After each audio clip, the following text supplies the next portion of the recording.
Lucky Lefty podcast. Hopefully, everybody had a fantastic weekend. Hopefully, my guy can get in a few moments. We are sponsored and brought to you and featuring Notre Whiskey. Go to AnoraWhiskey.com. It's that premium American whiskey, AnoraWhiskey.com. Like I said, I hope everybody had a fantastic weekend. I'll tell you this is a full petty train today. It will be a full petty train. Full petty train today. I can't wait to get to the petty train. So many people bought tickets to get on the petty train. As always, we'll get to your comments. We want to talk about the task facing offensive and defensive coordinators at Notre Dame. And it's very interesting.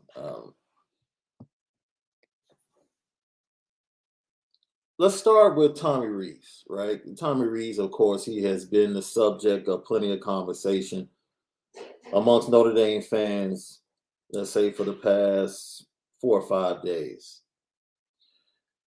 Going into spring ball, not his fault, but Tommy Rees and his ability to be able to succeed as offensive coordinator is dependent on so many things. And I think that's what makes his job or his task a lot more difficult. I don't want to say a little more difficult, but a lot more difficult than Al Golden per se. Number one, going into spring ball where you want to develop players. You want to get better as an offense. He only has 5 healthy wide receivers. That's it. And I mean, more than likely during spring camp training, someone's going to have a hamstring or something. So, now you're using walk-ons or preferred walk-ons and live reps while you're trying to develop Drew Pine and Tyler Buckner. And they're trying to get timing with those wide receivers. So that's a difficult task within itself. I know we believe in Harry Heastand. We have a lot of trust in Harry Heastand. But if that offensive line isn't right, it doesn't matter what play Tommy dials up from that sheet. It's not going to work. Now, Harry Heastand with the talent, he has plenty of talent, especially at the tackle situation. Be very interested in the 5 that he comes out of spring with going into the fall. That's the starting lineup. Jared Patterson more than likely will be a center. Christophic at left guard. Josh Lugg at right guard. And you have Blake Fisher at the tackles. That's pretty much Billy Schrauth, early enrollee, highly competitive, very athletic guy. He's going to get into the mix, in my opinion. He might be one of those guys that, battles it out with Christophic, and by the time it reaches game 3 or 4, he might take the job, or like most great players under Harry Heastand, that red shirt year or that sit, get stronger, and develop year is very important. The greatest of the greats that he's developed have all sat red-shirted or either got in late in their freshman year due to injury or other unforeseen incidents. So the task that Tommy Rees has is very difficult. It's very difficult. He's already stepping out of the shadow of Brian Kelly. He has that hanging over his head. Now, this entire thing with did he or did he not interview with Miami? Did he or did he not go down to Miami? We know he took a call. Whatever the case is, he's here. He's the offensive coordinator of Notre Dame. And even before that news came out, we said that it was going to be important for him to show his wares. Now, we have given him credit. He has shown himself to be very valuable when it comes to the 2023 offensive recruits. We know those commitments are coming in slow. A lot of people are trying to catch up to Lucky Lefty podcast and what my co-host Malik Zaire has been saying for months. And that is Notre Dame is in great position with Dante Moore. Dante Moore is in the league, based upon the 4 or 5 teams that are in his top 5. We placed the percentage of Notre Dame probably about 35 to 40%, being able to land him. And Michigan State was second. We said that. If you saw his interview on Rivals, you read the actual corresponding story that went with the interview. He was very open about the two coaching staffs, or the two head coaches he's closest to are Mel Tucker, Marcus Freeman. Heck, we've been telling you that on Lucky Lefty podcast for months now. And I can tell you that information, because we view ourselves as an asset to the program, especially Malik, he definitely views himself as an asset. And that information was passed along inside the building. So, look, Dante Moore is a very, very important recruit when it comes to Notre Dame and their success in getting to a national championship and ultimately solving the problem that has been the development and the success of quarterbacks in that quarterback room. Hopefully, Tommy Rees can change that narrative. The tight end room is basically the blanket, the safety blanket for this offense and for Tommy Rees, right? First round pick, top 10 pick more than likely. When you have that coming back and Michael Mayer, that's almost like having Grunk every year for Tom Brady. Whomever wins the quarterback battle will have a safety blanket and Michael Mayer. Now, the development of wide receivers, I did a show with Brian Driscoll on Saturday, and we talked about who has the most difficult task as a coach, assistant coach, and we both agreed by a large margin it was Chancey Stuckey, the new wide receiver coach. It's a difficult task, man. Difficult task. Why? The previous coach really didn't do anything. He just really didn't. He really did do anything. Bad habits have to be broken. Then you have to build these guys back up. These guys never were instilled with confidence, never given the fundamentals to deal with pressure, to deal with bump and run, to deal with man-to-man. And the way practices were run, well, basically, this is our play. That's the look. If we get this look, this is what we're going to do. And if you get another look, we're going to check to this play. That culture has totally changed. One of the things that Chancey Stuckey told me is that it's going to be super, super competitive in that room. He liking the wide receiver room and what he visions for that wide receiver room. He likes it to be in a basketball team. I wrote an article about that. It's up on Irish Breakdown right now. Go to irishbreakdown.com and you can read that. He was very, very integral in how he sees everybody in that wide receiver room right now and the role they can play. You see guys like Deion Cozy, Jaden Thomas being able to take a step forward, not just because they have the talent, they've always had the talent, but now they have people that actually believe in them. I don't believe the wide receivers had anyone that believed in them. I know that for a fact. I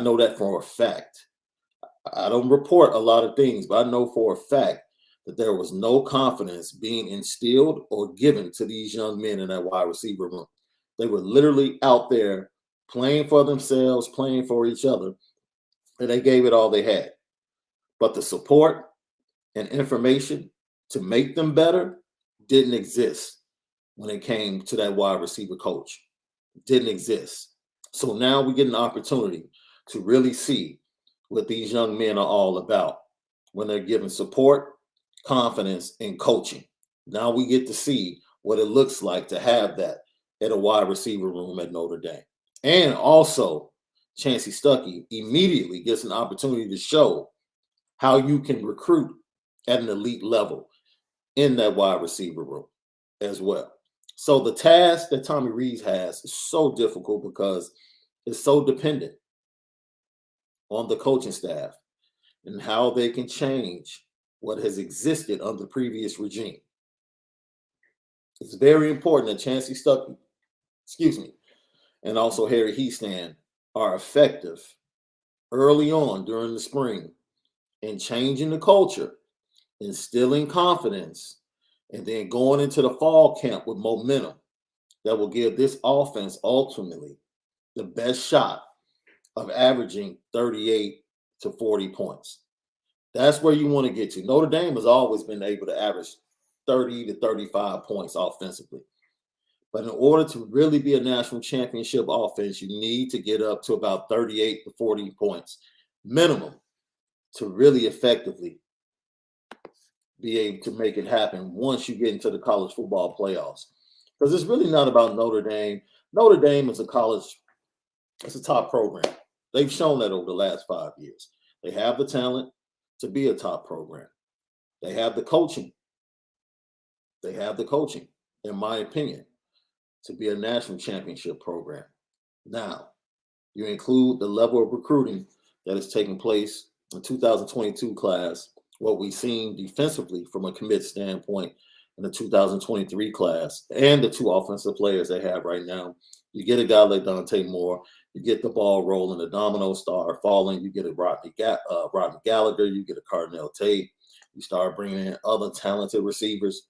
Now you have the making, in my opinion, of the greatest class in Notre Dame history, period. And that might be a tad bit hyperbolic, but this class, the 2023 class, truly does have the opportunity to be the greatest class ever recruited and ever to show up at Notre Dame. All right, let's go to Al Golden. Al Golden walks in, and Marcus Freeman last Wednesday when he met with the media. I love seeing the mutual respect between Freeman and Al Golden. That was the greatest thing that I love to see from both of them. And I just want to share with you guys something that Marcus Freeman said, when he was asked, why was Al Golden the right guy? This is what Marcus Freeman told the media when he met with them last Wednesday. I didn't know Al Golden personally, but I know who Al Golden was, right? I knew Al Golden as the head coach at Temple and at Miami, and had an unbelievable reputation. And so it was a unique opportunity for me to kind of interview a person over time.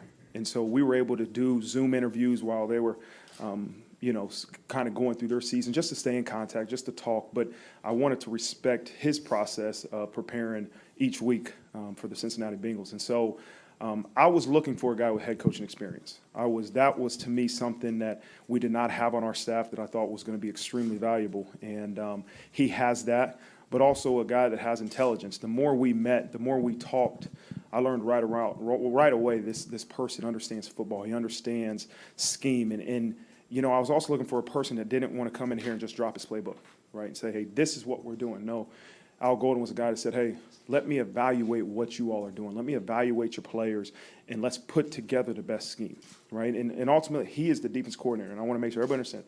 Al Golden's the defense coordinator. Marcus Freeman is not the defense coordinator, and he has to take this thing over. But the ability to come in and to adapt to what our players know, I think, is a huge benefit for our players. My job is to always take care of our players, right? And so this will be their third defensive coordinator in 3 years. And so if you talk about 3 defensive schemes in 3 years, that's difficult. That's tough. But the ability for somebody to come in and say, okay, let me learn what they know, and then let's enhance it from there, that to me was what I was looking for. So let's talk about the enhancements that can take place under Al Golden.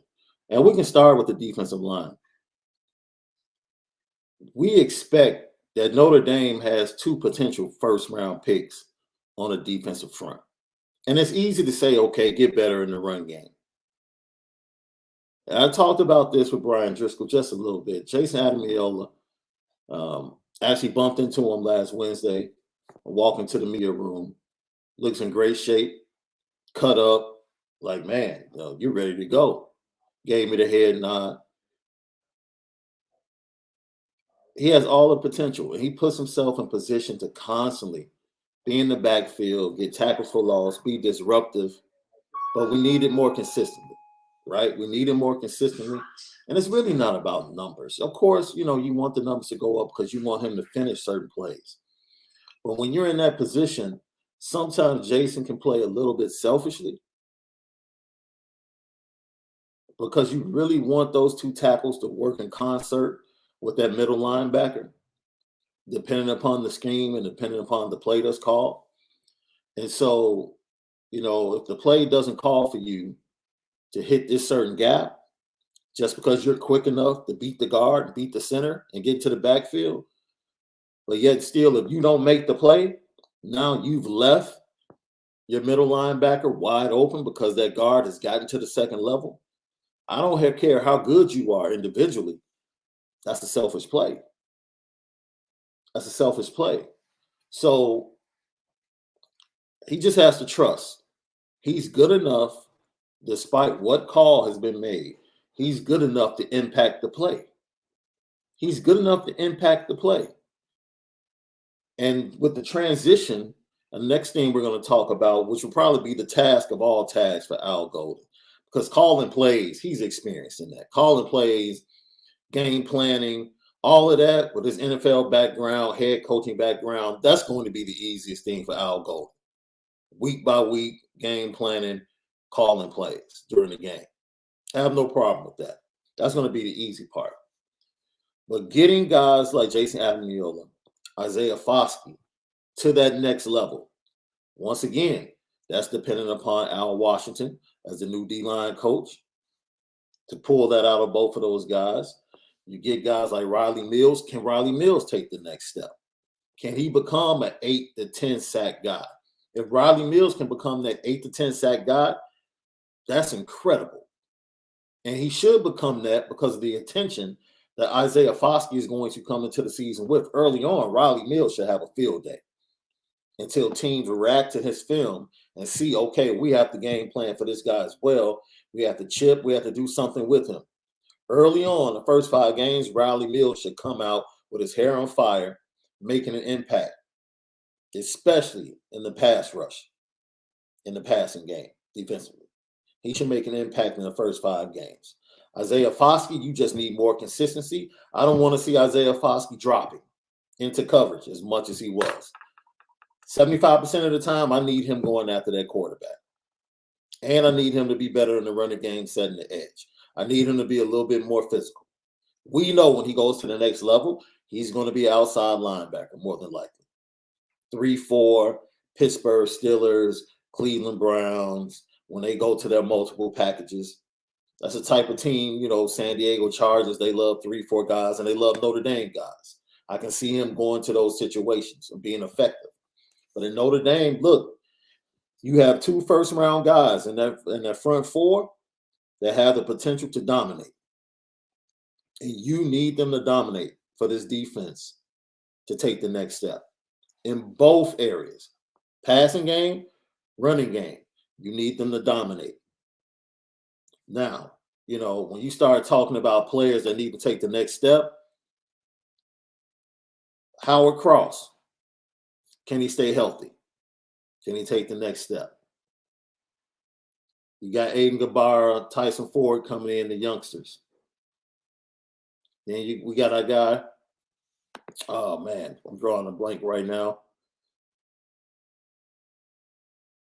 Our guy Gabriel Rubio out of the St. Louis area.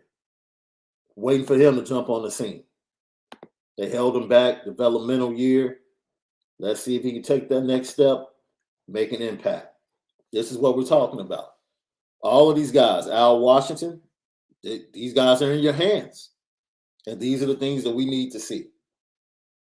Everybody needs to take a step. Even Nana. Like Nana might be a power guy. We might have thought he had more speed coming off the edge. Okay, you're not that guy. But guess what? We need you to be that power guy on the left side, opposite Foskey, especially in early downs. Stuffing that run, setting the edge. Take that next step. Now, let's talk about the biggest task, the most difficult task. The linebacker situation with Al Golden. Well, this is his specialty. This is what he's been coaching up in Cincinnati. And if you saw the way the Cincinnati Bengals and their linebackers played during these playoffs, you're excited. You're excited because they weren't big names, but they were well coached. He didn't have big name linebackers. Well coached, aggressive, downhill, reading their keys, and very much pest in the passing game, breaking up passes and being glued to slot receivers and tight ends. The adjustments they made, the way they made the change coverages, fantastic. And you want that to be brought to Notre Dame. As Marcus Freeman said, hey, it's Al Golden's defense. It's his defense. All we ask him is to come in and enhance what's already here. Marcus Freeman said he wants to keep the same terminology. He's going to keep the same terminology. So now things won't get lost in translation, and the guys in the spring can hit the ground running, and they won't be worried about trying to remember, okay, what's this play called? What does this mean? The terminology is the same. Now, let's hit the ground running, and let's learn different things and how we can get better. Go into the fall with momentum. We've solved some issues on the back end.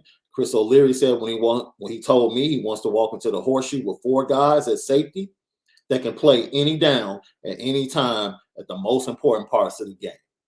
He doesn't want to have to depend on, let me get this guy in the game. And he believes he has 4 safeties that can play the most important play of the game at any point in time, whether it's in the first quarter, second quarter, third quarter, fourth quarter, whatever the importance is of that particular play, high level, he believes he has 4 guys that can walk on the field, compete, and get the job done. Full confidence in that. It was good to hear that from him. Of course, we saw what happened to Clarence Lewis in the Fiesta Bowl. I think Clarence Lewis recovers from that and has a decent season. I'm not saying he's a top 3 round pick in the NFL. I'm not saying he's going to come in and have 7, 8 interceptions, even though that would be great. If that's the recovery, man, if he recovered like that from the Fiesta Bowl and came back with 7 interceptions, I'm all for it. But if he can come in and compliment Cam Hart, give time early in the season for the youngsters, the Jaden Mickeys, the Morrisons, to come in and get acclimated because they're dogs. Truly believe that Morrison and Mickey, give them about 6 games. The competitive nature that they have, they're not scared. You can put them in. They can be effective. They can be effective. All we need for C. Lou to do is to be solid. Just be solid. Any good cornerback has to have a short memory. We need him to have that short memory. We need him to be solid. Let's get back to these linebackers, though. Because the linebackers that he walks in with in his 2022 class, and they all came in early, let me tell you something. Al Golden is rubbing his hands together and licking his chops every day. He spoke glowingly about what he's seen physically from the youngsters. These aren't guys that need to come in and add, of course, you might want them to add maybe 10 pounds of muscle, but these are guys that can come in at their current weight and be effective, whether it's in the middle, the rover, their versatility, because they play different positions. You have Jalen Sneed that actually plays safety as a senior, as a need. Bigger than everybody on the field. He's playing free safety. Now you slide him into the middle, or you slide him over to the right, or you put him at the rover in passing situations. Maybe you bring him off the edge in passing situations to complement Foskey, and move Adiola to the middle and then put Riley Mills next to him. Go to kind of a NASCAR look. There's so many things. Let me tell you something. Al Golden has so much to work with, that he's excited. And that's why I said his task is not as difficult, nowhere near the difficult task that Tommy has as a coordinator, because, he has the talent. He flat out has the talent to work with. Now it's just about working with his staff, working with the players, and just needing certain guys to step up. Cam Hart, consistent. Cam Hart, can he get better? I'll be honest. I really don't know how much more Cam Hart can get better. So if I get the Cam Hart that we've gotten already, I'm good with that. If he takes another step forward, and it's hard for him to take that step forward of getting interceptions because he's not targeted a lot. He just has not been targeted a lot by teams. So he doesn't have the opportunities to get interceptions. But if he becomes more efficient in the opportunities that he does get and starts picking the ball off and gives you 4 to 5 interceptions, that's definitely a step forward. If you can see him become more confident and maybe follow guys around the field, right? Because he's been the boundary guy the majority of the time. We'll see under Al Golden whether Al Golden believes in following guys, right? Can Cam Hart be that guy to just follow, go into the horseshoe and just follow and jig with Smith the entire game? Just follow him around. Or follow Marvin Harrison Jr. around the entire game. That's something that would be a step forward for Cam Hart or a step up.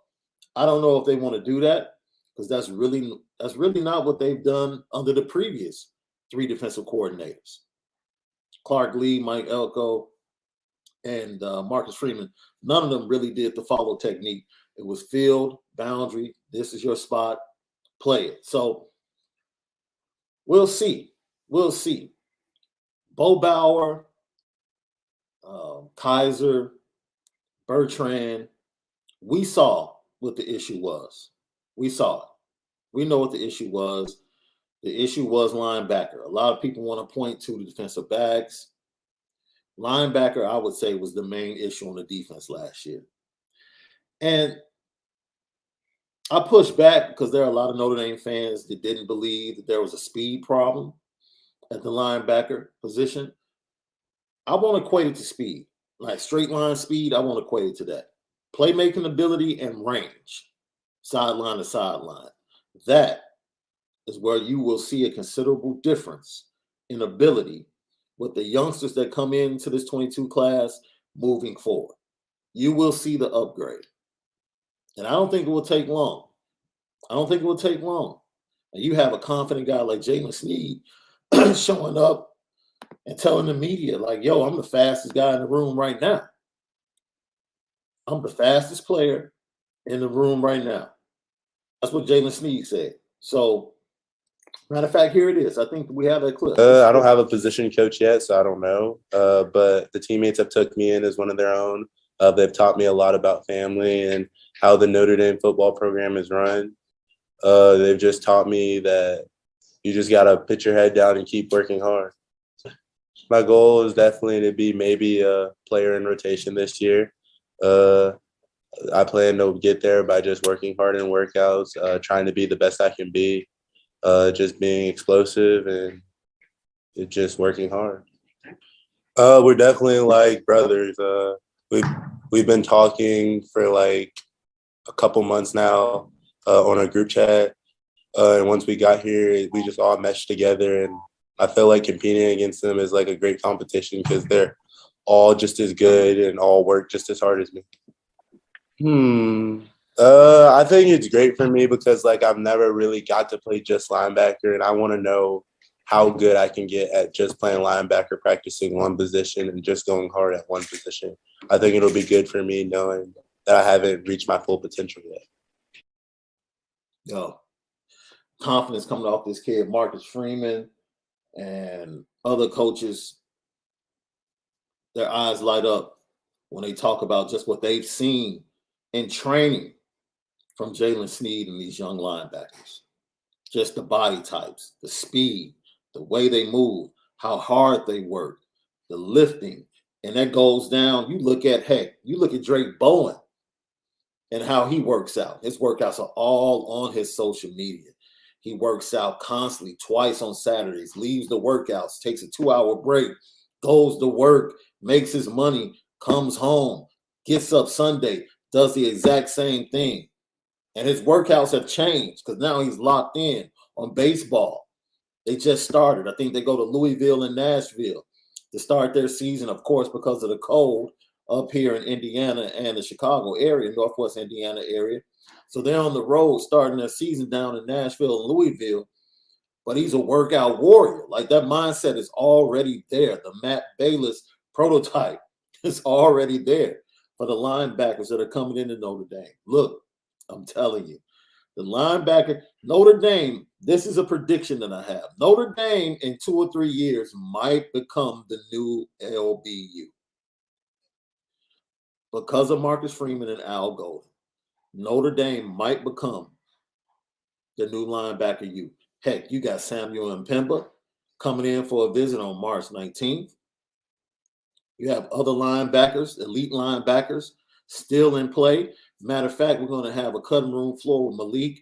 He's going to go over the remaining linebackers, and he's going to rank the remaining linebackers that are targets for Notre Dame and which ones he would go after the most, or which ones he believes is the highest priority.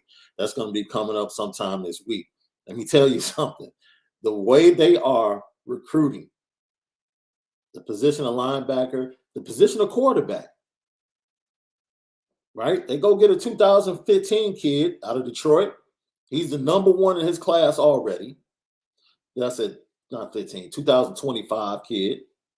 They go and get the 2024 Jaden Davis out of the Carolinas. They're going after Dante Moore. They got Vizina on the hook. I think if they wanted him, if they called him and said, "We want you today," he would commit. That's my firm belief. He's coming in for the practices and the blue and gold game. Let me tell you something. Notre Dame is in great position.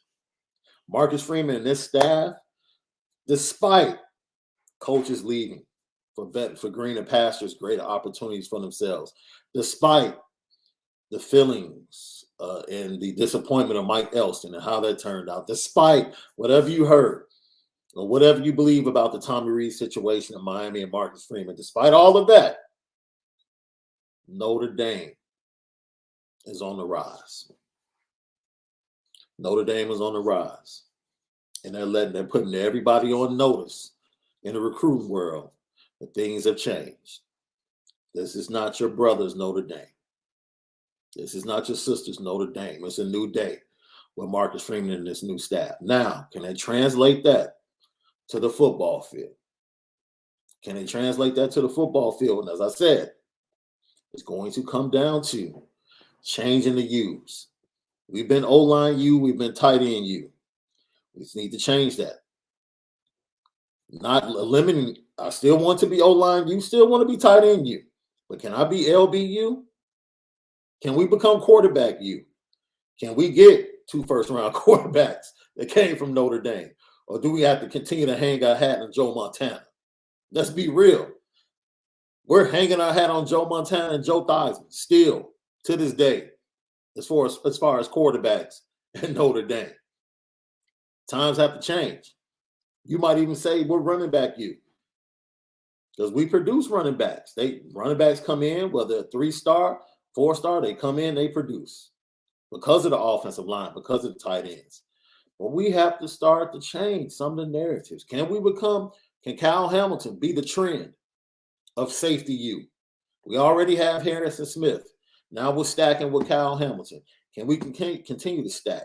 Can Adon Schuler, Peyton Bowen, can those guys, a Zaire Hill, a young kid, Jacob Oden, that I just talked to. I'm writing an article for him on Irish Breakdown for this week.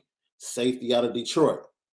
Can he become that guy from the 2024 class? Can we begin to stack in other positions and now throw that moniker, LBU, safety U, DBU, defensive end U, D-line U? Can Jason Adamiola, Isaiah Foskey, can they start that trend? We'll see. But this is what's on the table. This is what's on the table. Like, you can go grocery shopping. You can get everything on the list. But can you come home and cook the meal? Can you make it tasty? Can you give it flavor? Can you bring that national championship back to South Bend? That's the task that faces Tommy Rees, Marcus Freeman, and Al Golden. The triumvirate that's trying to bring that national championship to Notre Dame. That's the task that faced them. Now, from a scheming standpoint, you go into the horseshoe, what do? Right? Ultimately, you trust your back end. You're facing probably 3 really good receivers with Ohio State. C.J. Stroud, really good quarterback. The one thing that you can probably attack is that offensive line. They lose Mumford. They lose their big left tackle. I believe they lost their right tackle as well. So now you're replacing both tackles early on. If that defensive line can be dominant at the horseshoe, now that passing game is in trouble because you don't have time to throw. You harass C.J. Stroud. You get him off his spot, get him off his game. And then linebackers, you take Travion Henderson out of the game. early. Take him out of the game. Stop that running game. And then you go after Stroud. That's what you have to do. Are they going to, with that much talent on offense, they're going to make plays. It's going to happen. They're going to make plays. Utah did a great job in the Rose Bowl. The game plan that you want to have, that you would like to have against Ryan Day in an offense like that, that's what you do. You stop Travion Henderson. You drop your linebackers when you get them a third and long. Shut them down, get them off the field. Pound and ground on offense. Be physical. Run a lot of plays. Keep Stroud on the sideline. Get in front. Force them to play faster. And hopefully you get more mistakes from that offense. That's the game plan you want to have. Unfortunately, I think Utah was already down 3 defensive backs going into the Rose Bowl. And once C.J. Stroud got into a rhythm with his wide receivers, and I think they lost another, I know they lost another one of their DBs during the game in the second quarter. So now you're down 4 DBs against all of that talented wide receiver. Yeah. And because they're behind, they're throwing the ball all the time. That's why you saw the big plays coming. Right? I don't expect that many big plays. Not big plays. Not with Brandon Joseph as safety. Ramon Henderson. Like the safety situation, I feel comfortable about that going into the horseshoe. I really do. C-Lou, we can give C-Lou some help. We can roll some coverages. We can do some things. We can get our linebackers and our rovers in the passing lanes to help force them to go under. Now, this is the difference. And this is what we saw in the Fiesta Bowl, right?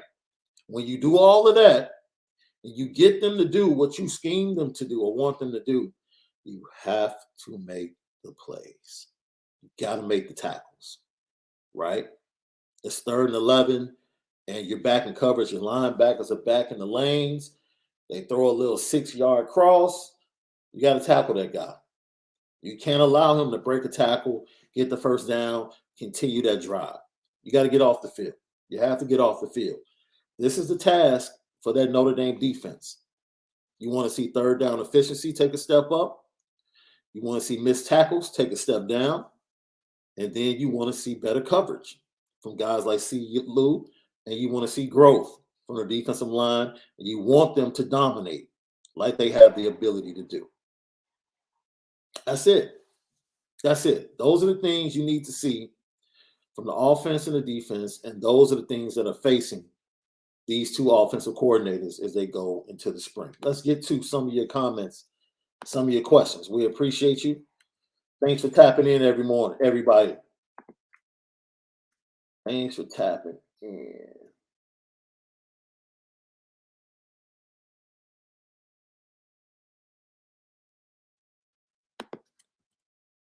I see some comments. Yes, we're going to get to that in a little bit. Obviously, you guys, my guy Ashley talking about the photo. That photo looks mad suspect and clunky. I like your use of the word clunky. Do you see how Tommy is sitting in that photo? He's literally planning on leaving and destroying this program, connecting the dots here. Come on, man. Demetrius, I don't know if you're trolling or if you really feel that way.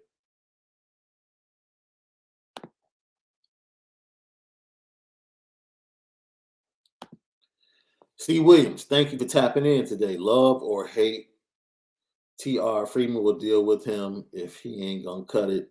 You already know he has a plan. I'm excited to see the results on the field. I can agree with that. I can agree with that. Demetrius Rex, once again, anyone not want Vazina and think Indy should pass on him and go for more? It's not about, this is evaluation, and this is what you have to do. You have to identify your number 1 guy. And the number 1 guys, I think I talked about the top 4 of the top 5 quarterbacks have not committed. And they're not. The top quarterbacks aren't going to commit. So you have to identify who you really want out of those top 4 or 5 guys. And you have to stay in that race to the end. And if another quarterback wants to commit, you take the commitment because you've offered them. You've offered the young man. So if he calls you and says, yo, I want to commit, but you have to think that commit is in a wait and see mode. He's a top 5 kid. So he's going to wait and see. But Zena is smart. He knows that Dante Moore is that guy for Notre Dame. And he might want to commit today. If he's a confident kid, he commits because he feels like I can beat him out anyway. I just want to go to that school. If he wants to go to another school where he doesn't want to have to commit or compete against somebody in his class, then he holds out and he waits. So I think that's what you're going to see with these quarterbacks. They're all going to wait, and we'll see who the first. It'll be very interesting to see the first domino. Which of those top 4 that remain unsigned or non-committal, which one commits first? That's going to be interesting moving forward. And guinea pig clips. Rashada is a very interesting kid out of California. He really is. Malik likes him a lot. Malik's played against him with his team. Lakewood out there a couple of times, I believe. Very interesting prospect. You're a wild boy, Eugene. I don't have time for you, bro. That's petty. I ain't afraid of no goats, man. Long time. No hear from. How you been? Haven't had much chance to listen lively lately. LL Nation, but Friday was something special, y'all. Go Irish. We appreciate that. We appreciate that. We're going to continue to spin it different.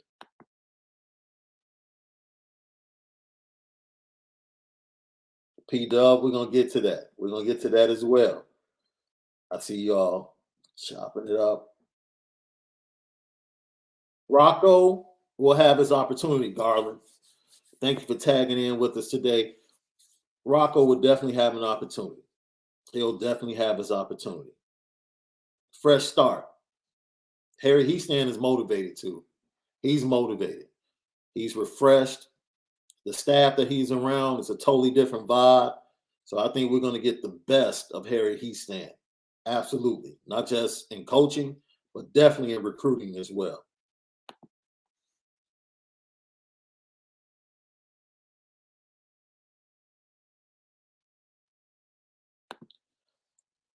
I don't know. Do I? I actually feel good. I might sound a little stuffy, but I actually feel good. But thank you for your thoughts. Charlie White's last belt loop. Thank you. I like that. Drunk Vigo. Stucky's going to need a lot of Ethiopian coffee. For those of you that don't know, the wide receiver coach, Chancey Stuckey, loves Ethiopian coffee. And he found a spot. He said he found 2 spots in South Bend. And actually, him and his wife, they jog to the spot each morning. And he has a setup in his office. Because he told me once I get here and I leave and I'm in the office, I really don't have time to leave because I'm here pretty much all day and into the evening. So he has his own coffee setup to make his own coffee in the office as well. So he's excited. He said the first time he fell in love, is it Waze? I forget the coffee spot that he told me.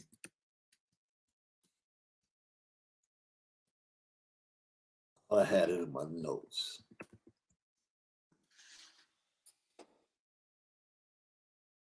Kodachrome was one of them. And I forget the other spot, but Kodachrome was one of them. One of the spots he talked about.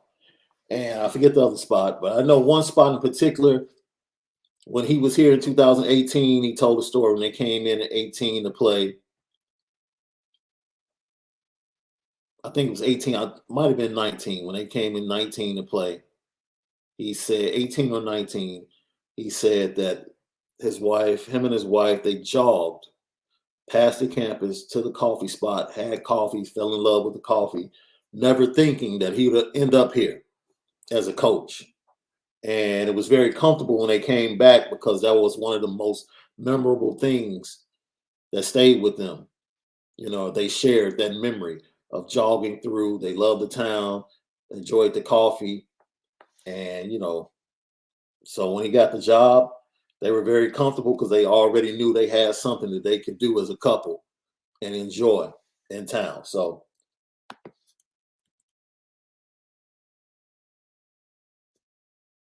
Brunk, I have no clue. I have no clue what Dale Alexander was doing. Stealing money. He was stealing money. He was absolutely stealing money.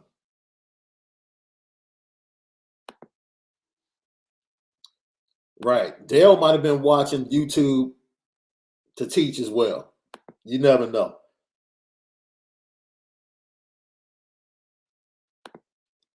Anthony Solomon, I believe if you fail to meet ML's expectations, you will be replaced with someone who can meet them. This was lacking under BK. Yeah, because I think Brian, ultimately coaches hire guys they're comfortable with and guys they know. And I got this question too. Someone asked me, James Laurinaitis, he will be helping with the linebackers. He's not the linebackers coach. He'll be helping with the linebackers. Al Golden will directly help and teach the linebackers as well, be the defensive coordinator. But James Laurinaitis will help and assist and will be an analyst defensively. That's going to be his task for now.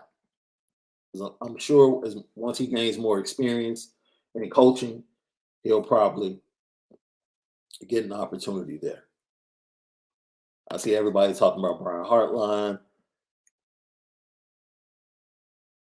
Michael Johnson, it could be. It's a chance that Notre Dame could end up having the best coaching staff in college football. Could be.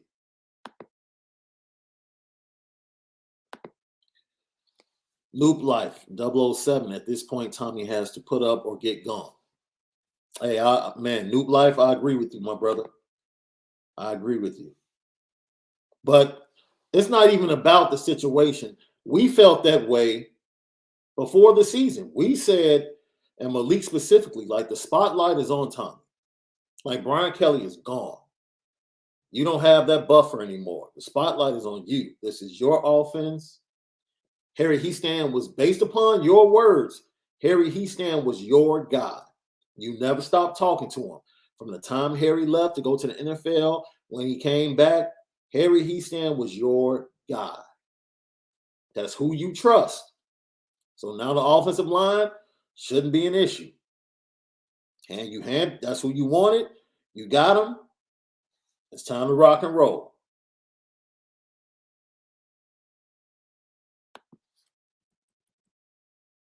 I think Golden can be a good continuation for the linebackers. Freeman started simplifying the defense for them, and now Golden says that's really his niche. Yeah, and you can see it. You can see it. If you just watch the Super Bowl and how aggressive and simple he made everything for his linebackers. They were aggressive. It was like formation, key, downhill, disrupt, make the play. And that's what they did. That's what they did. Coach Freeman got a style that attracts people. He is the man to get it done. We shall see. We shall see. We all believe it, but we shall see. Garland Doxey, Indy will win a championship under Freeman. That's the plan. That's the plan. We all believe that.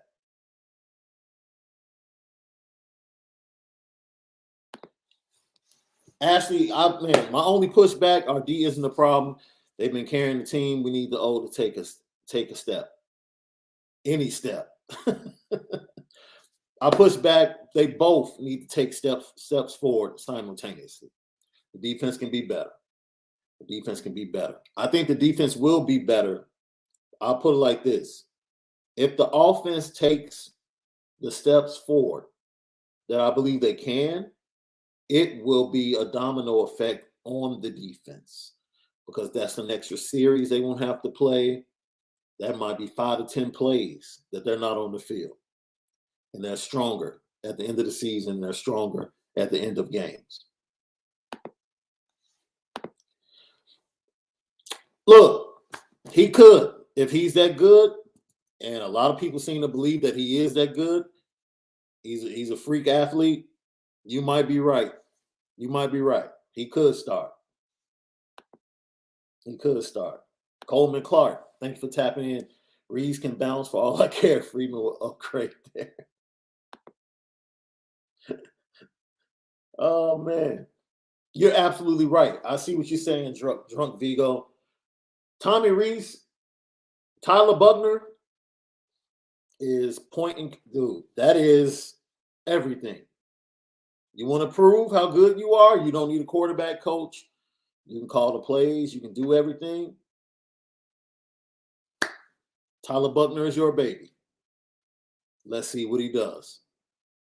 We need to see improvement.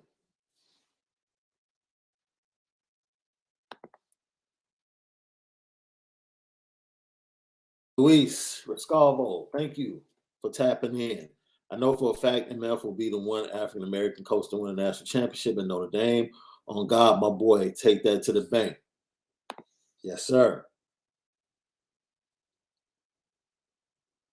Yeah, Marist is coming back.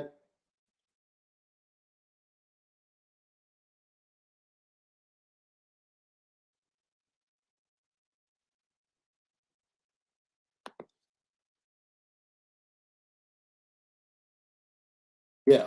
I hope we make a statement in the horseshoe. I told you guys, man, look, if you're there, I'm going to be talking that ish. I just am. We'll be there. I think we're going into Dayton, spending time with Malik's family. I'm in Ohio, and I'm bringing it. I'm talking from the time I get there. Like, what's up? We are here, and we're not just here to be your opponent. This isn't, the directional school you guys usually play game one. No. We know the Dame. Let's get it. Let's get it.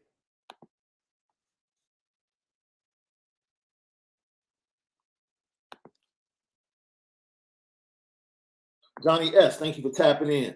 Linebacker length was also an issue. I guess you could say that. Because most of the guys are shorter, stockier guys. And honestly, Drew White exceeded. If you really go back and look at where he came from on the depth chart and what he was able to do at Notre Dame, Drew White exceeded expectations. And ultimately, he fought through injuries his senior year. So I give him a lot of credit. This is not what we're talking about. Is not to throw shade at what him, Bertrand, Bauer, and Kaiser were able to do last year. Because they had some really good games. And we talked about how sometimes the defensive line kind of left them hanging a little bit. But with all of that being said, the linebacker position has to be better. But I definitely tip my cap to what Drew White did in his time in Notre Dame. Because I think he exceeded expectations, in my opinion. Yeah, we definitely addressed the linebacker length and the type immediately. I think that's one of the first things that Marcus Freeman, when he watched film and he observed when he got here as the defensive coordinator, that's the first thing he identified. And if you remember, the first two offers he made, one because of relationship. The first offer he made because of relationship that he knew of, the kid he knew of already, was Jalen Sneed. Jalen Sneed wasn't even on the radar for Notre Dame. The second offer he made was Josh Burnham. Josh Burnham was headed to Michigan. He was headed to Michigan. And if I'm not mistaken, I'm going to double check. Because I don't know if Ziegler was a guy that he identified as well.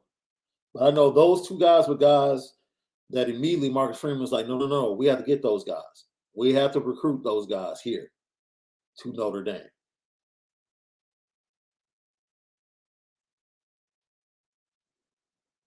Coleman Clark, sorry, not sorry. You guys are going to lose linebacker title if you haven't already lost it. I don't know. Micah Parsons kind of kept it going in the NFL. Micah Parsons has kind of kept it going in the NFL, so they might hold on to it for a little bit longer. Yeah, all Jaden Osbury, definitely, and Impemba. If you can get those two guys, I can't wait to see how Malik ranks these guys. Because I already know, because Impemba, there are a lot of people saying that Samuel Impemba, because of how big he is, and he's played a lot of different positions at IMG, he might end up as a defensive end, as a speed rusher off the edge. So that could be very interesting as well. Samuel Impemba, man, he talks so much, and this is what I love, man. These recruits, and this is what you have to love. Offensively, defensively, when you talk to these recruits, I'll just give a snippet into the article that I'm going to be writing about Jacob Olden, 2024 safety. Really, defensive back safety, Mr. Do-It-All out of Detroit. The kid is like, man, Marcus Freeman is my dude. That's my dude. Samuel Impemba, Marcus Freeman, that's my dude. Dante Moore, like, man, I talk to Marcus Freeman every day. Look, he has changed. Not only is he going after elite, top talent, he is the arrow. He is the point of the arrow. He's not leaving it up to everybody else. His name is going to ring coming out of the recruit's mouth. For a long time, it was either Mike Elston or Clark Lee or one of the assistants. Their names were ringing. Now, when it comes to Notre Dame and recruiting, all you hear from the top recruits, Marcus Freeman, that's my guy. I love that dude. Marcus Freeman, that's my guy. That's all you hear. And it's refreshing to hear your head coach's name ringing like that with recruits in the class of 23, 24, and already in the class of 25. It's refreshing because we haven't heard that. That hasn't been the case here at Notre Dame. It just hasn't. But Lord, thanks for tapping in. Jordan Botello is my sleeper pick to take that next step. I hope so. I just hope he can stay healthy. Guys like him and Maris, I just want them to have a healthy season. Like, that's the first step. Just a healthy season. Some of the same things that Kevin Austin had to go through. Like, forget his numbers. I'm glad he went on to the NFL. Can he just have a healthy season? A lot of people forget we still have Prince Colley. You're right, J-Man. Prince Colley definitely will be in the mix.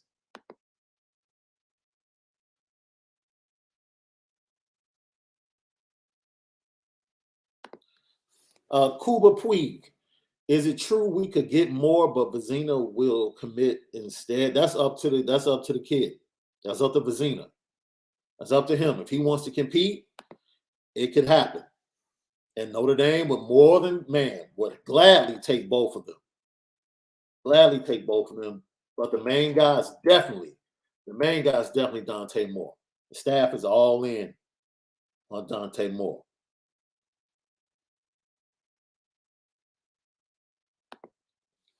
Leo Galante, our running backs don't do jack in the league. Well, I know when I was talking about the running backs, I was talking about production in college.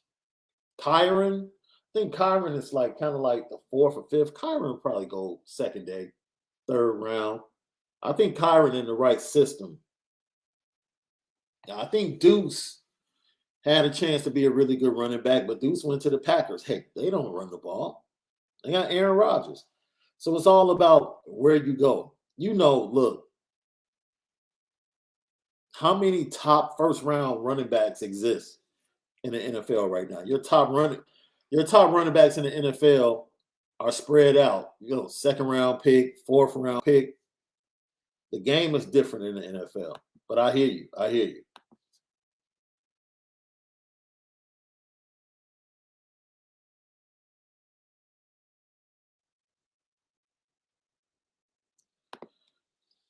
Daniel 98, I just hate that the offense and OC are talking another language, still afraid of touching the ball. Yeah, I mean, Daniel, I understand where you're coming from. I just need to see how Tommy how he leads.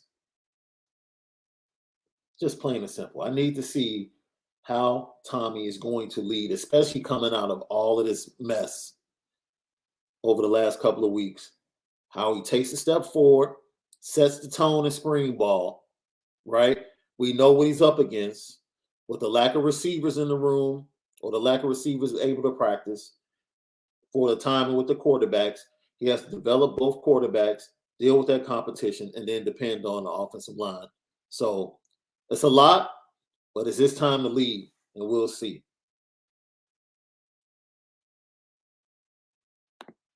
Ashley, I'll push back. The D has to step up. You can't give up 131 yards rushing.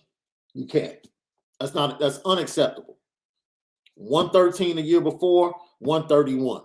You can't do that. You're not winning a national championship giving up 131 yards rushing per game. The D has to step up. They have to step up. That's unacceptable. Can't have that. Now, will the linebackers getting better improve that? Could be. But your best players are on that front four. They have to be the ones to lead the charge. They have to. They have to get better. You cannot give up 130 yards rushing per game and think you're going to win.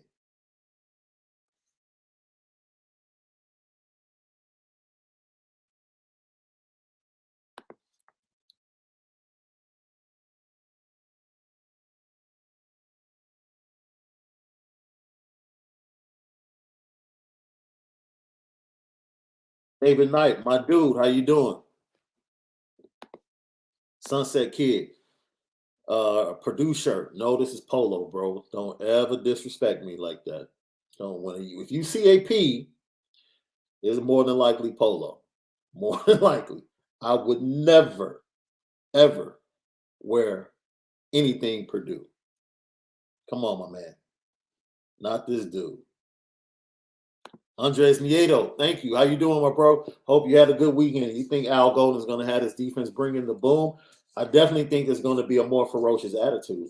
I mean, the defense is already, with each coach is a different swag, right? Elko was different than Lee. Marcus was different than Lee. Al Golden will bring his vibe, his flow, but Marcus is there. So now it'll be a combination. Defense will be fine, but they need to get better. They need to get better.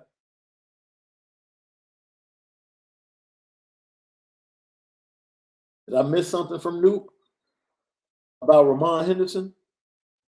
I might have gone past it. I'm sorry if I did. Oh, there it is. Who's lining up as safety next to Brandon Joseph next season?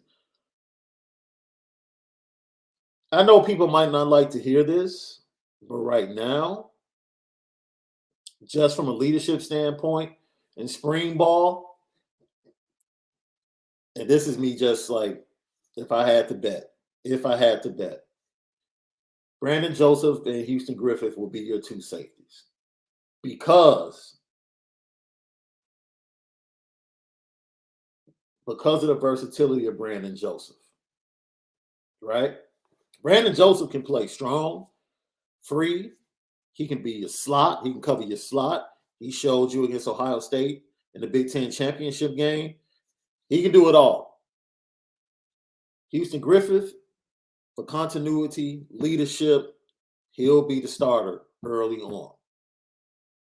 And from everyone I've talked to, he's the leader. Like, he's on track to be a captain. He's on track to be a captain. Now, you can say what you want to say about how he's played up to this point at Notre Dame, whether you feel like he's been underwhelming. I'm not here to debate that. I'm just telling you what I'm hearing and what I know. Those will be your two going into the blue and gold game. Will that be the two going into the horseshoe? I don't know. As I said before, Chris O'Leary said he's coaching that position to have 4 starters that can play first snap, last snap, most important snap in the middle of the game. Doesn't matter. He said we're going to be the number 1 group in the country, and we're going to have 4 guys that can play and start at any time. That's from the coach. So that's his expectation for the group back there. Nacho. Man, the camp, did I see a dunk? They don't have a Dunkin' Donuts? I know they have multiple Starbucks. They don't have a Dunkin' Donuts in South Bend? Oh, David Knight. Thank you for the man. I'm gonna have to try that. The Ethiopian red tea is the best tea. Okay. I'm gonna have to try that. I'm definitely. No. Jay Daniels, the recent transfer quarterback from Arizona State.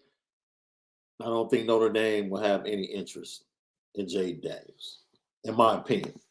From just up to now, we can hear news come out that they made a call. Yes, Juan Dale was a straight bandit.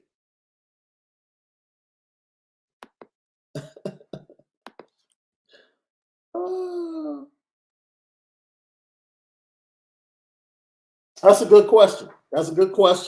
When I saw that, I immediately started communicating with Cardinal that night after I saw the picture, and he said no. Nothing negative was said.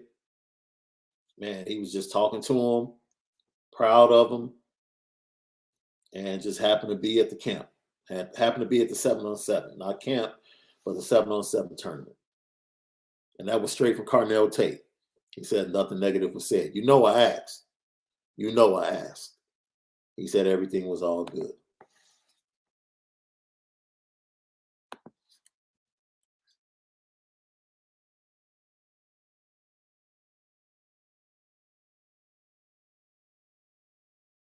You think Henderson will be able to hold up when they go 4 or 5 kings wide and send bombs downfield like OK Steve did? Well, now you're talking about. This is why Brandon Joseph is so huge, man. This is why what do we say, right? Everybody said if Kyle Hamilton was in that game, Oklahoma State, they're not getting all of those plays, right? And I'm not, by no means am I comparing Brandon Joseph to Kyle Hamilton, but he's a dude. He's not a top 5 NFL draft pick, but he's a back end first round, second round. Like he's a day 1 talent. He could go in the first round. He's that good. Like you didn't just get a scrub to transfer to Notre Dame. This kid is good. He's really good. So when you have a guy like that in your secondary and they decide to go 5 wide, it changes everything. And then now, as I said before, you can go 4 or 5 wide, but you're replacing 2 tackles.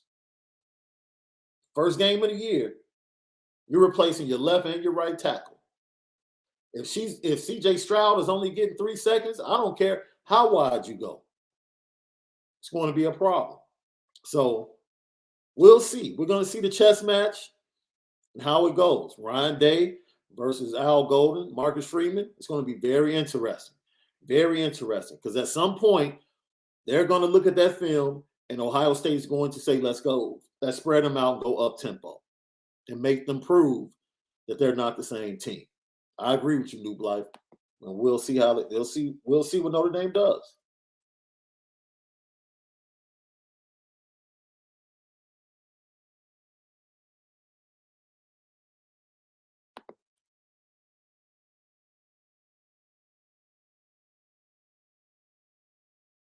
Dylan Help, is Tommy the reason for the lackluster passing game?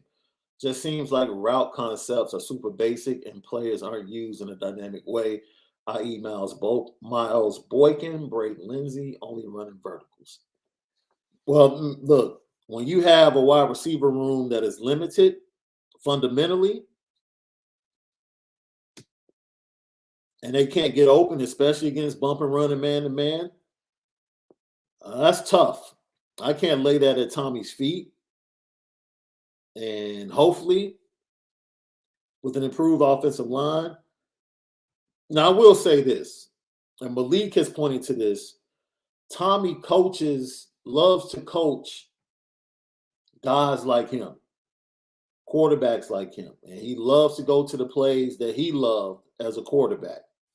So I can see what you're saying, Dylan.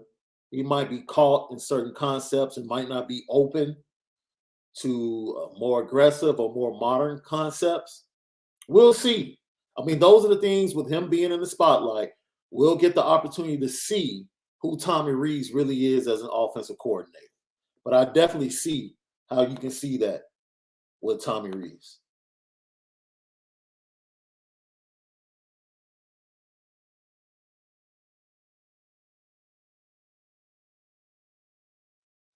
I'm with you, guinea pig. I need 40. I need 40. And I need it early. I need to jump on them early. Michael Graves, what's up, my dude? Thank you for that sticker. We appreciate you. Okay. Thank you for that, Captain Dipstick. Ziegler was always headed. So it was Burnham and Snead were the two guys.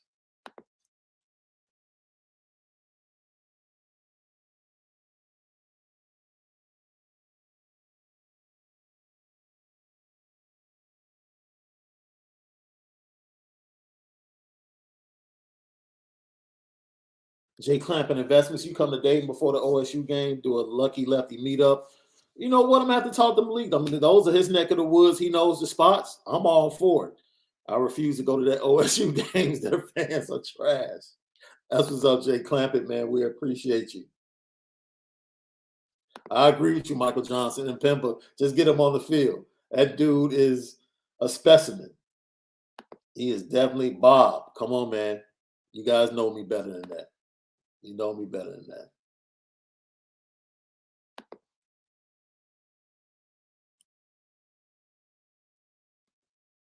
Captain Dipstick. Kelly never truly understood Notre Dame. Freeman got it and fell in love his first month. You know what? I don't know. For Brian Kelly to act as he did, I think he understood Notre Dame. And let's be real. Look, Notre Dame, in my opinion, and I think most of you all will agree, that Notre Dame is probably the best product to have when you're out on the recruiting trail. It is. Like, no one else can walk into a kid's living room, look their parents in the eye and say, I have the best combination of football and academics in America. No one else has that package. No one. No one can say, you're on TV, we have our own network, we're independent, we have our own grind, we have our own hustle, academics, alumni, connections, endowments, and a top 5 program. No one else can say that. No one else can say that. I think Brian Kelly understood that, but I don't think Brian Kelly was willing to put in the work to get over some of the hurdles, because there are hurdles that any staff, any coach at Notre Dame is going to face that other programs don't have to face. In order to get over those, you have to work twice as hard as everybody else. Brian Kelly wasn't willing to do that.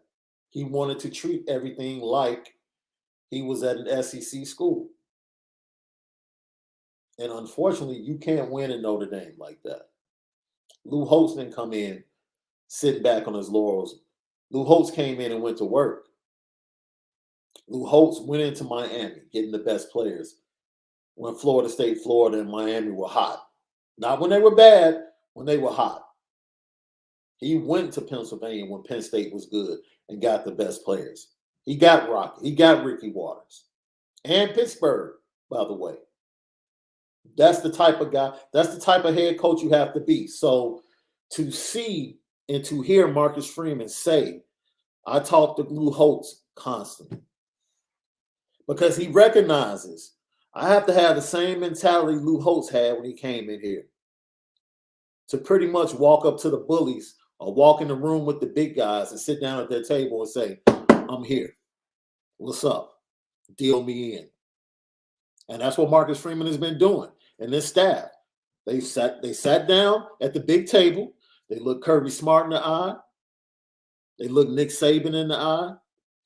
And they said, I'm here. Deal me in. Dillard, give me my chips. What's up? Let's go. And he's willing to take them on. That's it. That's all you can ask for as a fan base. All you can ask for is a head coach that believes in the product, believes in the young men, and is willing to sit at the table, look the top guys in the eye, and say, I'm going after the same guys you're going after. Let's go. Let the chips fall where they may. No pun intended. Yeah, we are cool again, which is actually dope.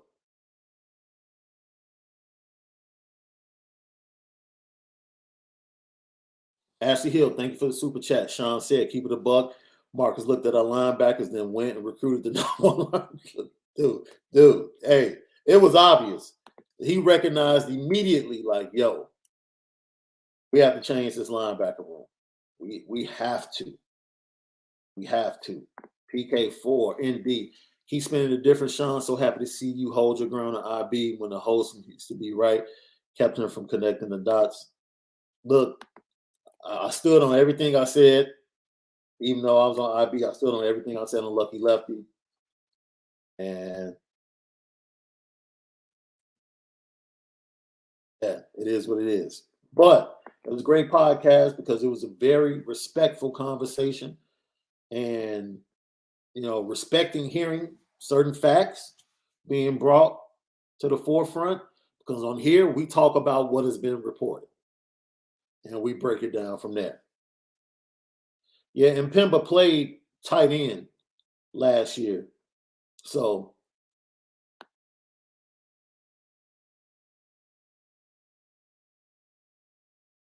Ken James, I appreciate that. That's real. I've been around for a lot of off seasons where ND players talk like Tarzan, and then went out and played like Jane. Jane was kind of dope though, wasn't she? So the D players yapping now doesn't excite me. Listening to Golden and Mason did. Well, I agree with that. I love Golden. I love Mason. My pushback is not so much that players are yapping, which players are yapping. See, I don't have a problem with Isaiah Foskey yapping. He's a dude. Like when your dude is yapping and setting the tone, I'm with that. Yeah. Because you've done it on the field. He's that dude. He's done it on the field. So I don't have a problem with him yapping. Hey, thank you guys. Thank you guys for making us who we are and supporting LL Nation and the Lucky Lefty podcast. It's because of you. We appreciate you guys. Man, hit the like button. Even if you don't like it, just man, we thank you for tapping in and giving us an opportunity to entertain you.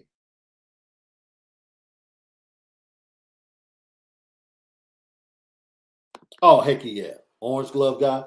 Yeah, plenty of time. Plenty of time. You know why? You go back and you watch, and he spoke about this. The problem for him was fundamental, and this is one key. He's been in South Bend the past 2 years, and his wife kind of bust him out, and he talked about this. He said his wife told him, you've been coaching. You never stop coaching. He was taking notes, watching Notre Dame games. He was sitting there with a notepad, watching the offensive line play, taking notes. So he's not coming into this situation blindly. He knows the deficiencies, and he'll be able to see it up front, but he knows the deficiencies of all of those young guys and what needs to be improved, what needs to change. Because he's been watching them and taking notes. Now he gets to watch them every day. He speaks glowingly. The glue to all of this is Matt Balis. Man, what Matt Balis teaches those young men goes directly into the fundamentals that Harry Heastand teaches that has made guys great and taken them to great heights in the NFL and has made Notre Dame old lineman you. So he spoke glowingly about Matt Balis and saying he's teaching them the fundamentals of base and lifting.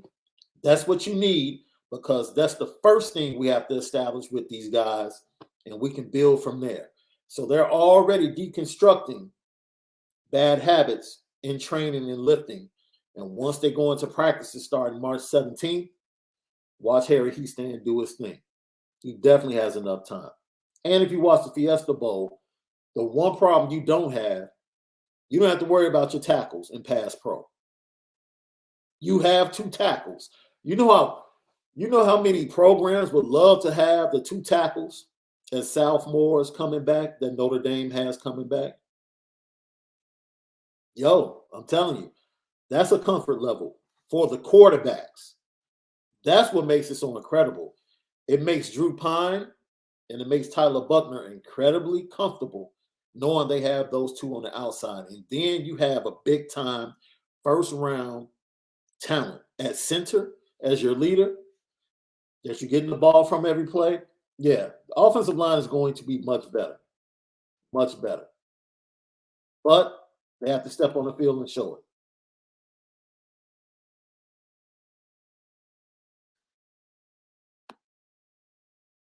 Y'all crazy. What are you saying? He pulled up Beyonce on Tommy. Oh, man. We don't know, Andre. Thank you for tapping in. We don't know. We don't know how good Tommy Rees is without handcuffs. We don't know.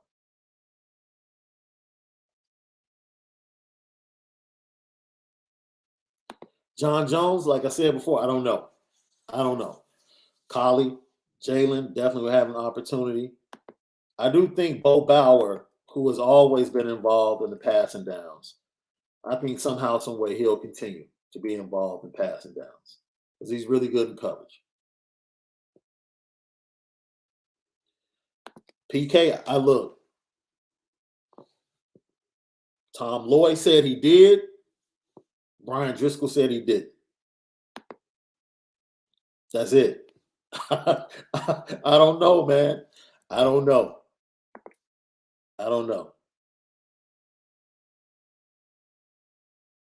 We appreciate you guys. Hit that like button.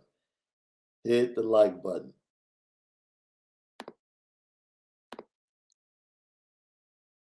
Man, it was a fun show. You know what time it is. Petticoat. Petticoat. Petticoat Junction. It's time to get petty. Oh, we did a good job executing. Now, you upset with something? And fire up the Petticoat Junction train. I just don't like you. You don't? No. What is today's petty historic Petty Junction?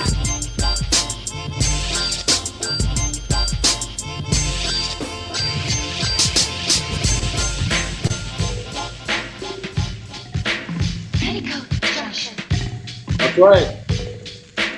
Petty Junction each and every day, right here. Lucky Lefty podcast brought to you and featuring Honora Whiskey. Go to AnoraWhiskey.com. It's that premium American whiskey, AnoraWhiskey.com. So let's get petty. Yo, shout out to Paul Pierce, Kevin Garnett. It was the diamond anniversary of the NBA. Top 75 players were introduced at the All-Star game at halftime in Cleveland. Man, look, I understand you guys were mad that he left Boston to go to Miami and join LeBron James. Y'all still not talking to this dude, man? This dude gets introduced as part of the top 75. You can't shake the man's hand. You can't give him a head nod. KG scowling, looking up into the sky like, what are we doing? People, man, some grown-ups that needed, there's some people, some adults that needed to grow up this weekend. And we're going to start with Kevin Garnett and Paul Pierce, man. Grow up. Let it go. Are you kidding me? And people, let's go to the obvious, right? I'm sorry. I don't care what side you fall on. Juwan Howard, petty train. Greg Garb, petty train. Cravencroft, the assistant, petty train. People calling for Juwan Howard to be fired, petty train. Everybody, relax. Relax. If you're from Chicago, let me tell you what Juwan Howard tried to do. He tried to muff him. That's what we call it. And actually, the fact that he tried to muff him is more disrespectful. Like if somebody punches you in Chicago, you know it's a fight, right? They just trying to get first. They trying to get first lick in. Let's go.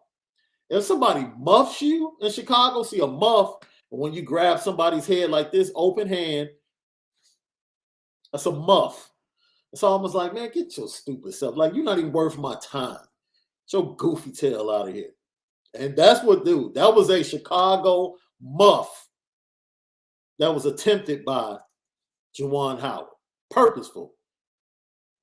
He knew who that assistant was, and he was like, dude, get your goofy tail out of here. But this is what I don't like from a society standpoint. And let me go full picture on this. And this is where I am. Like, we don't have to talk about right, wrong. Damn, dude, I'm a grown man. You all are adults. Everybody in here knows what Juwan Howard did was wrong. He should have been more of an adult. He has young men that he's entrusted with, watching him handle situations. He didn't do a good job showing them how to handle a situation like that. Yes, he failed as a coach. He failed as an adult and as an ambassador and representative for the University of Michigan. We got that. Let me tell you something. Let me tell you something I told my daughter. I tell my nephews. You see, I grew up on the South Side.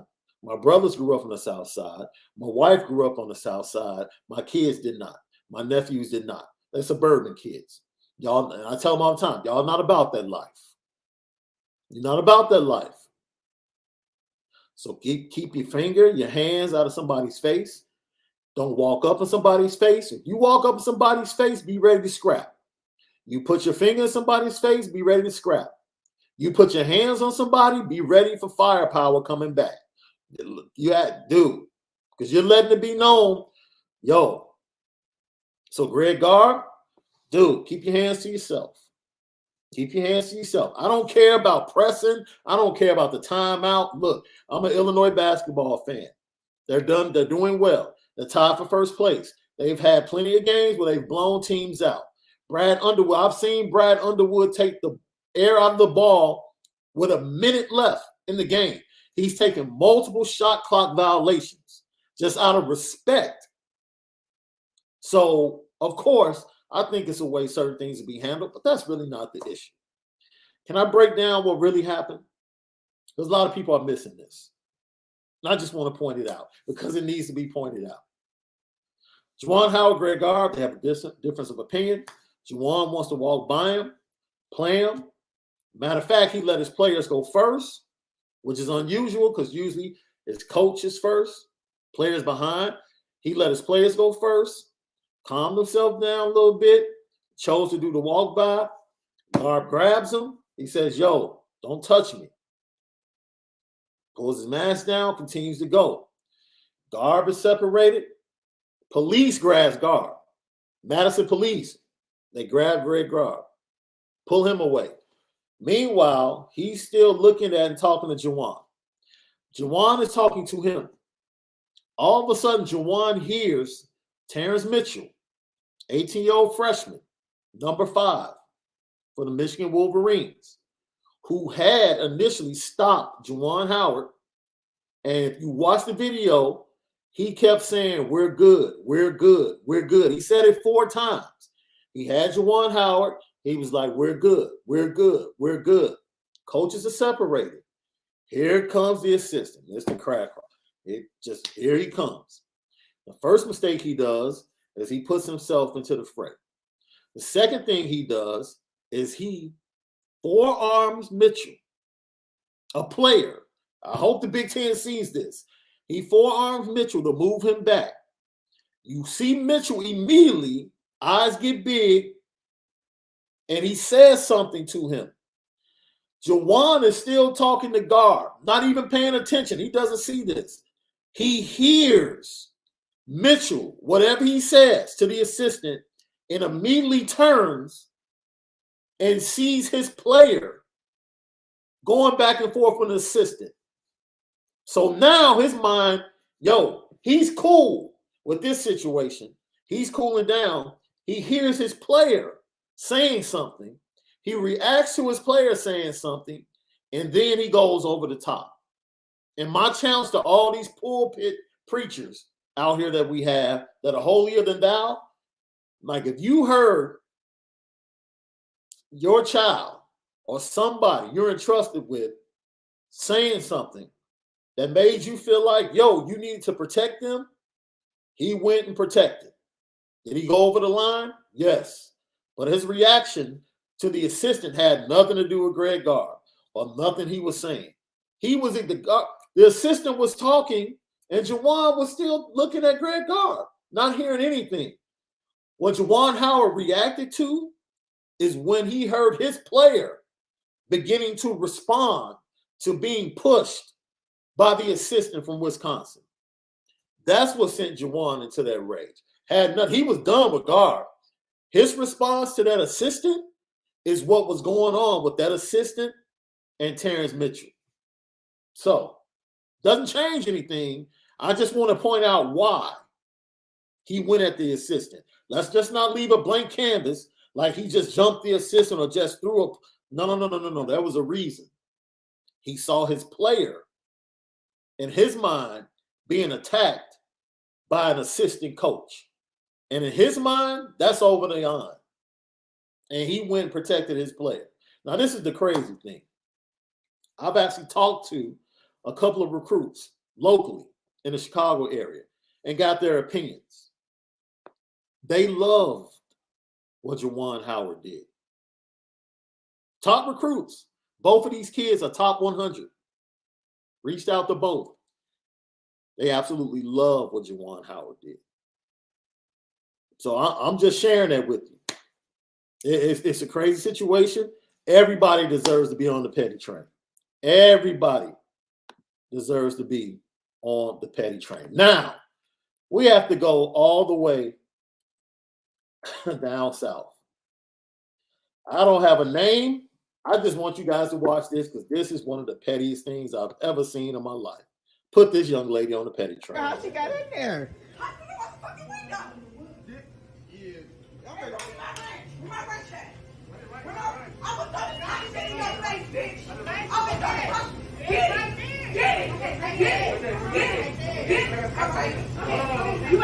You better get my shit. That's what I thought. They get that ranch. Did she climb through the window? She didn't climb through the window.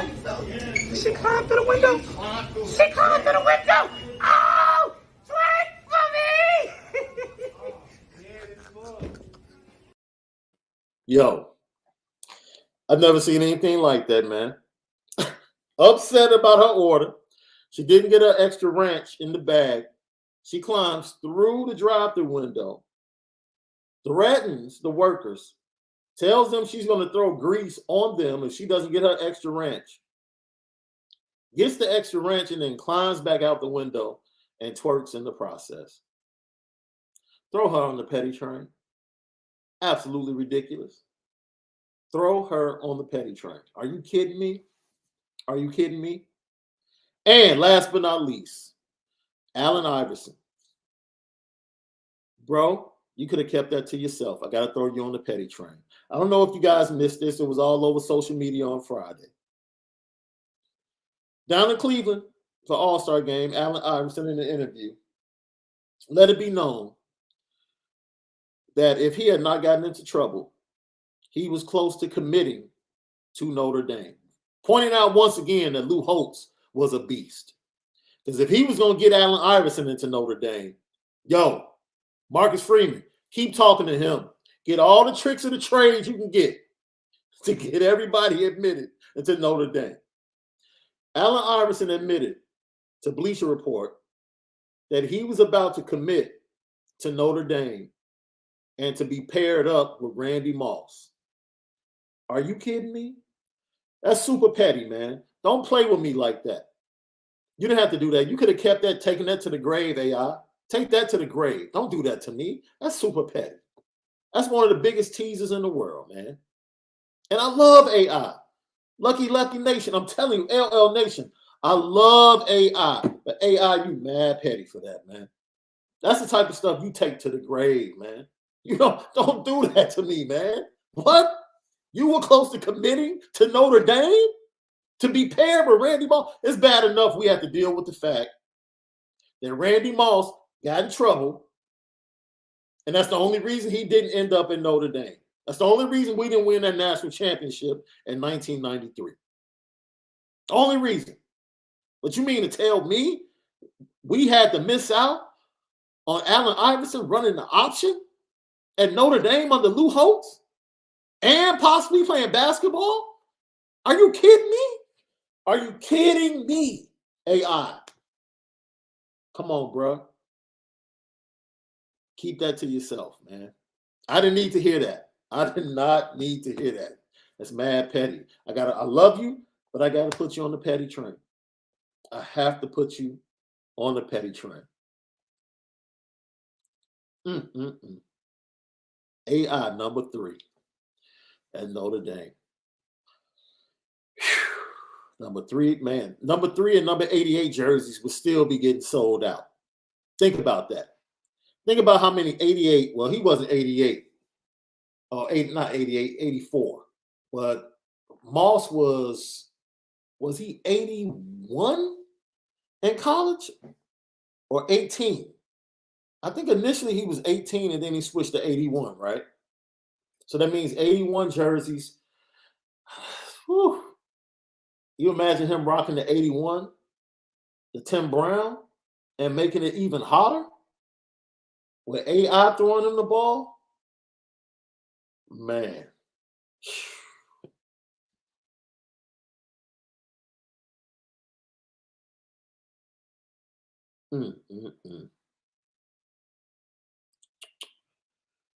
Lucky Lefty Nation, man. Thank you.